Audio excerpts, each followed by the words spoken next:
प्रधानमंत्री ने रवाना की राजस्थान की पहली वंदे भारत एक्सप्रेस। कहा, आज की वंदे भारत की यात्रा कल हमें विकसित भारत की यात्रा की ओर ले जाएगी।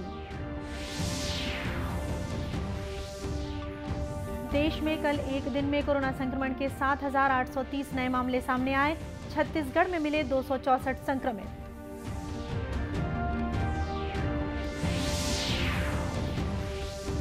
बिरनपुर घटना को लेकर बेमेतरा जिले में धारा 144 जारी। मुख्यमंत्री ने कहा, जो भी दोषी होगा उसे बख्शा नहीं जाएगा।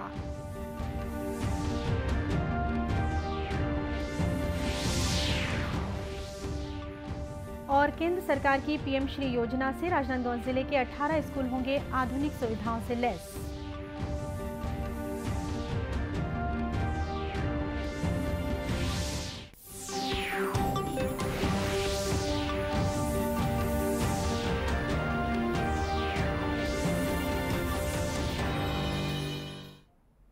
नमस्कार, आप देख रहे हैं दूरदर्शन समाचार।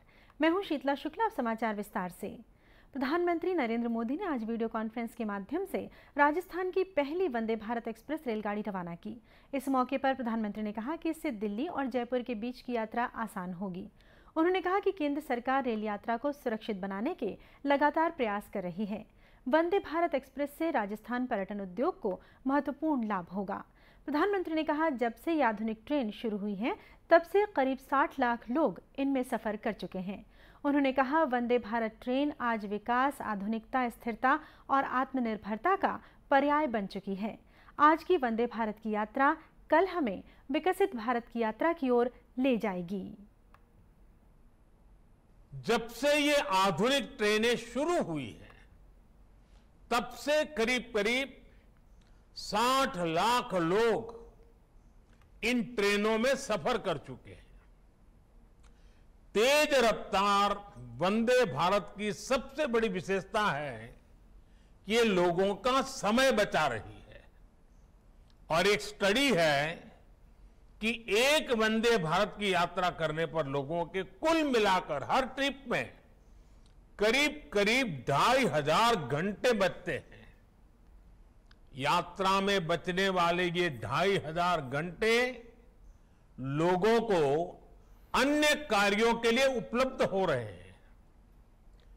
मैन्युफैक्चरिंग कौशल से लेकर सुरक्षा गारंटी तक, तेज रफ्तार से लेकर खूबसूरत डिजाइन तक, वंदे भारत तमाम खूबियों से संपन्न है। इन्हीं सब खूबियों को देखते हुए आज देश भर में वंदे भारत ट्रेन का गौरवगान हो रहा है।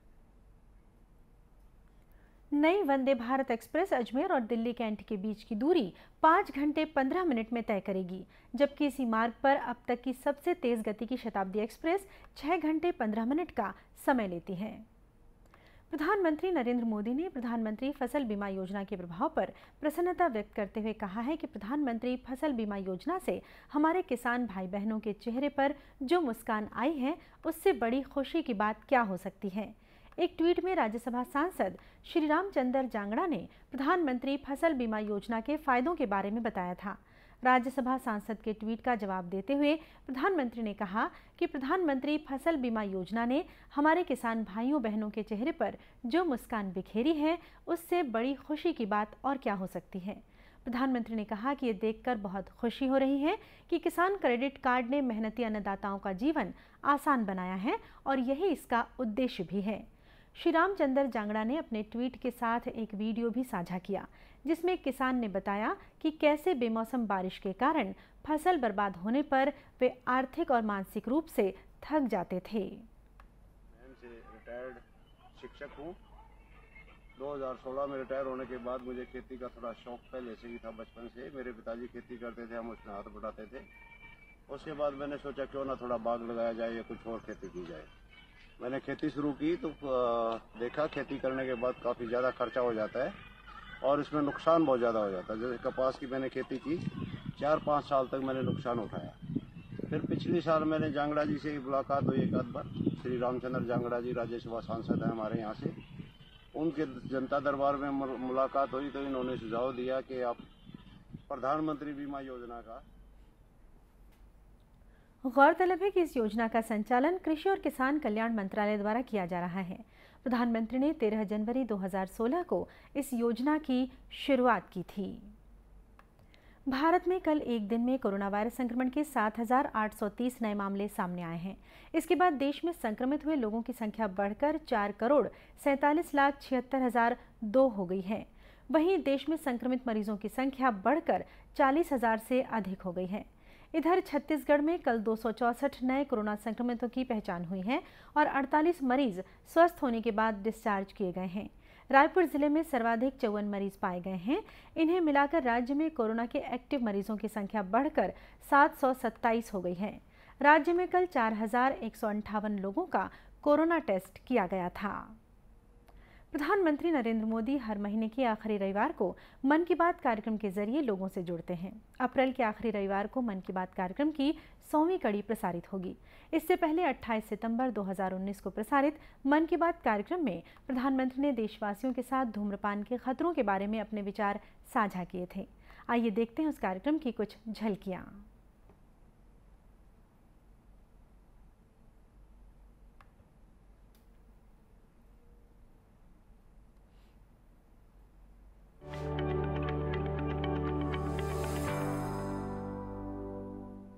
हमने आसपास देखा है कि अगर घर में पिता चेन स्मोकर होते हैं तो भी वो घर के बाकी लोगों को स्मोकिंग करने से रोकते हैं, टोकते हैं और चाहते हैं कि उनके बच्चों को सिगरेट की, बीड़ी की आदत न लगे। उनकी यही कोशिश होती है कि परिवार का कोई भी सदस्य धूम्रपान न करे, स्मोकिंग न करे।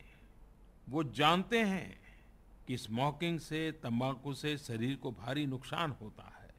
सिगरेट के खतरे को लेकर किसी प्रकार का भ्रम नहीं है।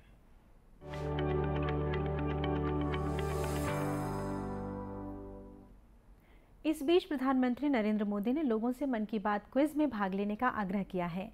कल एक ट्वीट में उन्होंने कहा कि इस क्विज से के अब कुछ ही दिन बाकी रह गए हैं। उन्होंने लोगों से इसमें भाग लेने और पिछले 99 एपिसोड में शामिल सामूहिक प्रेरक प्रयासों की याद ताज़ा करने का आग्रह किया। 16 मार्च से आरंभ हुई ये प्रश्नोत्तरी इस महीने की 17 तारीख तक चलेगी।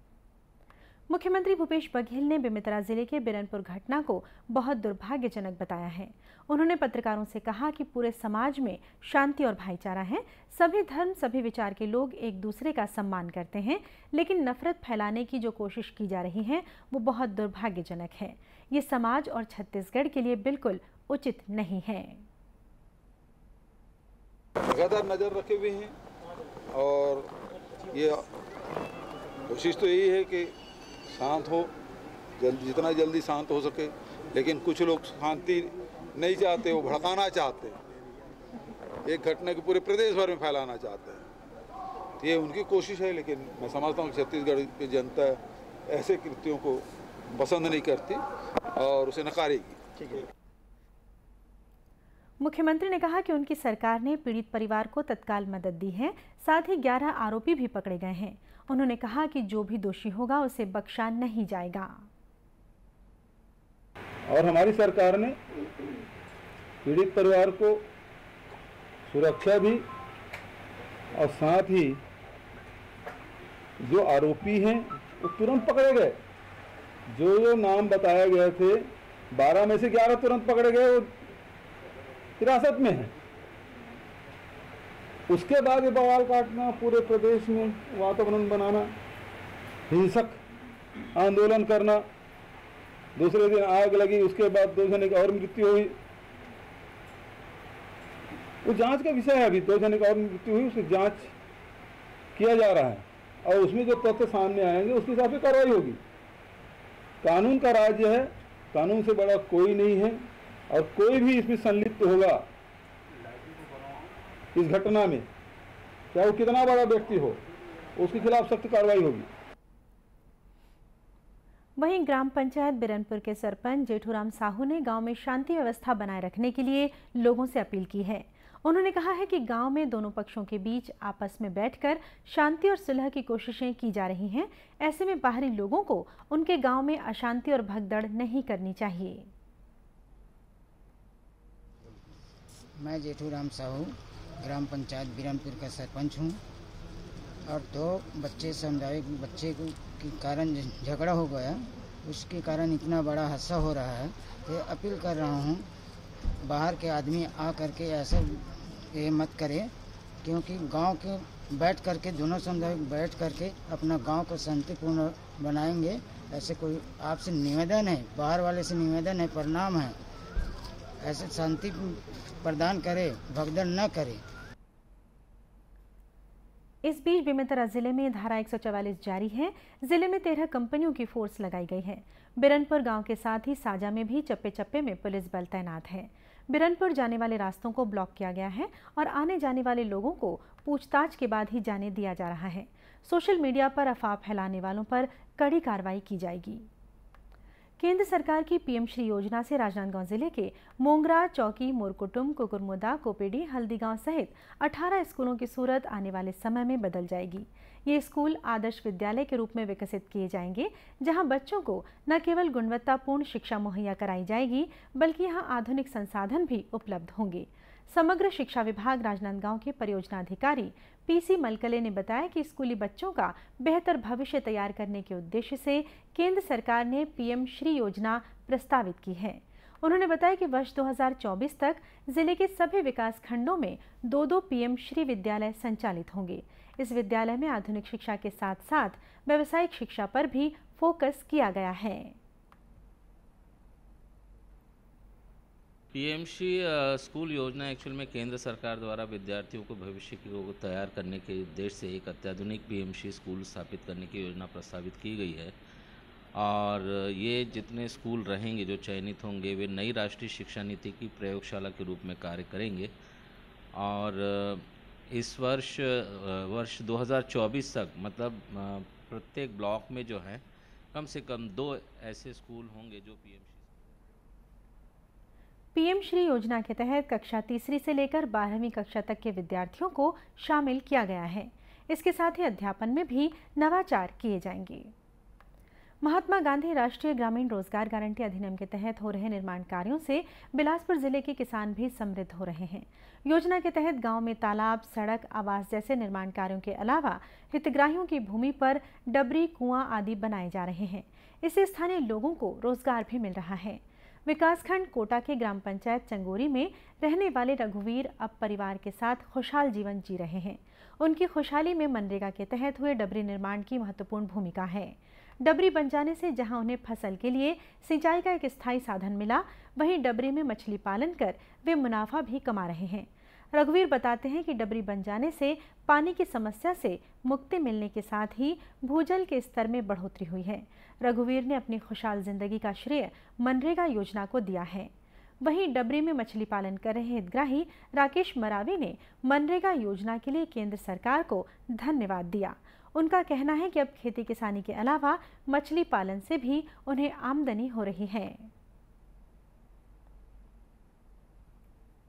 हमारे पास आय का साधन नहीं था। अब रोजगार मनरेगा के तहत अपना रोजगार गारंटी से अपना जो डबरी हुआ है उसमें मछली पालन करते हैं। उसके तहत अपना उसी में अपना परिवार का जीविकोपार्जन हो रहा है। और अपना 2-3 एकड़ ज़मीन है जिसमें हम उस पानी से सिंचित करके अपना खेत को भी आपासी करते हैं। और बरसात के भी पानी से अब तो बोर हो गया है तो उसके साधन से अपना उसमें और मछली के तहत अपना वो साधन मतलब परिवार चल रहा है। और धन्यवाद करता हूँ केंद्र सरकार और मोदी सरकार को कि ऐसी नए योजना लाते रहें। गौरतलब है कि छत्तीसगढ़ में मनरेगा के तहत श्रमिकों को अब प्रतिदिन 221 रुपये की मजदूरी दी जा रही है। और इसी के साथ ये समाचार बुलेटिन समाप्त हुआ। नमस्कार।